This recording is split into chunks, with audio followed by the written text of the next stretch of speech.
Welcome to Testosterothon, 28 movies so manly they'll give you a nuclear prostate. Jack Ryan's Shadow Recruit is another reboot.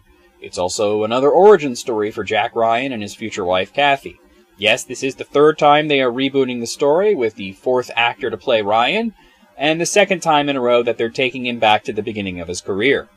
Two things are different here, however. One is that instead of taking the name and plot of one of Tom Clancy's books, instead this is an original story. Though he did write it before he died, it wasn't one of his novels. Another thing that is different is that this time it goes back to before Jack was even in the CIA to begin with. Basically, it takes the idea that the sum of all fears toyed with and runs whole hog with it.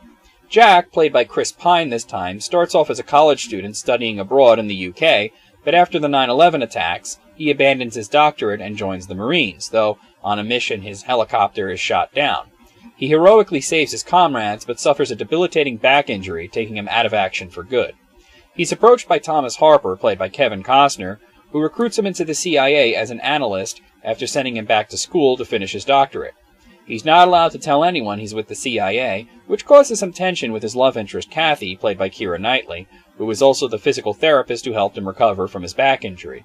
After finding several high-level transactions from Russia that are well hidden, he believes that there may be a plot to crash the American economy, which could only work when paired with a terrorist attack.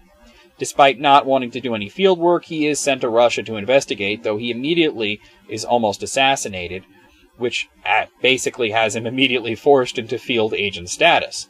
This is a very different take on the character, as in previous movies, as well as the novels, he was always staunchly an analyst and hated getting into any field work, but he sometimes did. In this one, he is reluctant, but winds up embracing the action role once his girlfriend is in danger. You could argue that this completely changes the character, and well, it does. But remember that Tom Clancy himself wrote the script, so obviously he felt that if you're going to reboot, don't just do it because it's a younger face and retread the same ground, do a fresh take on the character. And surprisingly, I think it worked. Rounding out the cast is director Kenneth Branagh as the main villain, a Russian businessman who is orchestrating the attacks, and Liev Schreiber as John Clark. Originally, they planned to spin the John Clark character off into his own series as well, starting with a movie based on Without Remorse, but Shadow Recruit failed to make a good amount of money, throwing the future of the series and any possible spin-offs into question. And it's a shame, really, because this really isn't a bad film at all. You can't go into it expecting anything like Red October or Clear and Present Danger, and you can't go into it with the thought that the changes made betray the character, because as I insinuated earlier, what's the point of rebooting if you're going to do the same exact thing? I like this one, though it has a few issues. For one, Chris Pine's acting is adequate, and that's the issue. It's merely adequate. He's a decent actor, but is lost next to Knightley, Costner, and Branagh. He winds up sticking out like a sore thumb in the cast. Another issue is the ham-fisted way in which the film causes issues with his relationship, culminating in Kathy coming to Russia so that she could be put in danger.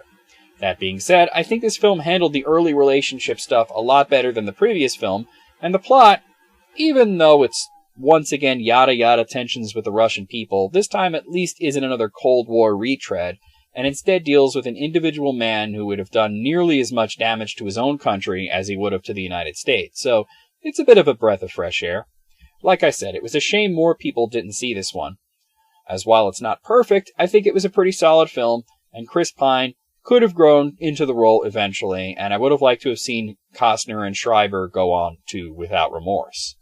On the machismo meter, I'm going to give this one a 5. It's not that it lacks manliness, but it just doesn't make an impression one way or the other. It's averagely manly. For the actual score, I seem to be using this number a lot for Jack Ryan movies, but yeah, another 7.